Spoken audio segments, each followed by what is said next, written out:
दूसरा को इंग्लिश में क्या कहते हैं ये आज की इस वीडियो में सीख लेते हैं। दूसरा को दो तरीके से इस्तेमाल किया जा सकता है। एक तो जो चीज़ दूसरे नंबर पर हो, यानी एक नंबर पर वो पहला और दूसरे पर दूसरा, तो उस दूसरा को आप सेकंड कह सकते हैं, SECOND सेकंड। इसके अलावा आप कई बार कहते हैं कोई दूसरा ऐसा नहीं कर सकता या कोई दूसरा ये काम नहीं कर सकता, तो ये वाला जो दूसरा होता है इसको आप अदर कह सकते हैं, यानी कि कोई अन्य।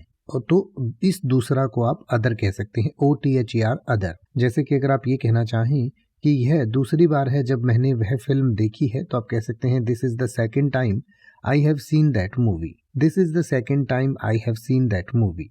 या अगर आप ये कहना चाहें कि वह अपार्टमेंट बिल्डिंग की दूसरी मंजिल पर रहता है या दूसरे तल पर रहता है, तो आप कह सकते हैं he lives on the second floor of the apartment building. He lives on the second floor of the apartment building. या अगर आप ये कहना चाहें कि क्या आपके पास इस लेखक की कोई दूसरी पुस्तकें हैं, यानी कि कोई अन्य पुस्तकें हैं, तो आप कह सकते हैं do you have any other books by this author.